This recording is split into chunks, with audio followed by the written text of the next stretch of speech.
गरुड़ पुराण की कथा आती है कि यमराज जी एक तोता को देख के हंस गए। तो तोता बोला कोई और हंस जाए तो बात बनेगी, यमराज हंस रहा है। तोते के मित्र थे गरुड़ जी, भगवान के वाहन। तो अपनी पहुंच लगाते हैं ना लोग, जब संकट में आते हैं तो अपनी पहुंच लगाते हैं, जैक लगाते हैं, हाथ पांव फड़ाते हैं। गरुड़ जी को कहा कि भैया तुम कैसे भी एक काम करवा दो। बोले क्या? ये यमराज जी मुझे देख के हंस गए हैं, मुझे लग रहा है अब मेरे जीवन के दिन 4 बचे हैं। तुम कैसे भी भगवान से कहकर के मेरी जो जीवन अवधि है उसको बढ़वा दो, क्योंकि मुझे पता है कि ये यमराज जी तभी हंसते हैं जब किसी को उठाना होता है। गरुड़ जी बोले भगवान से बाद में बात करूंगा, पहले तुम मेरे पास आओ, बैठो मेरी कमर पे। गरुड़ जी उड़ा करके उनको 7 समुद्र पार एक गुफा में ले गए और वहां भीतर ले जाकर के छोड़ दिया। बोले यहाँ रहो, यहाँ कोई नहीं आएगा, और ये 2-4-10 दिन यहीं बैठे रहना, सब ठीक हो जाएगा अपने आप। और मैं जाके भगवान, मैं यमराज जी से बात करता हूँ, भगवान को छोटे काम के लिए क्यों बोलना, मेरी पहुंच तो सब जगह है। मैं भी रसातल में जाके यमराज जी से कहता हूँ तुझको नहीं लेके जाएंगे, ठीक है?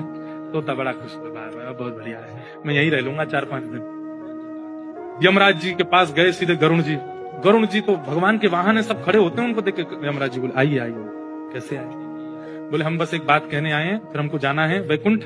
हमारा एक मित्र है तोता, वहां का, उसका ये नाम है। बोले अच्छा, तुम उसको देख के हंस गए थे परसों, क्यों हंसे थे? कोई योजना बन रही हो तो मत बनाना। अच्छा, उस वन के तोते के बारे में? बोले हाँ, मैं तो उसको देख के इसलिए हंस गया था, मैंने कि देखो कैसे कर्म की विधि, ये अभी यहाँ बैठा है और इसकी मृत्यु 7 समुद्र पार एक गुफा में बिल्ली के खाने से होगी, और मैं ये सोच के हंस रहा था कि ये 7 समुद्र पार पहुंचेगा कैसे। तभी यमराज जी बोले देखो देखो आ गया।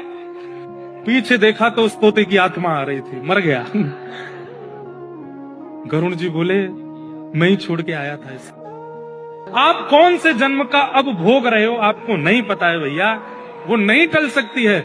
इसलिए प्रसन्न रहो, नाम जपो, कथा सुनो, खूब आनंद से रहो। इस बात का दोष मत दिया करो कि हम इतना अच्छा करते हैं, हमारे साथ बुरा क्यों होता है।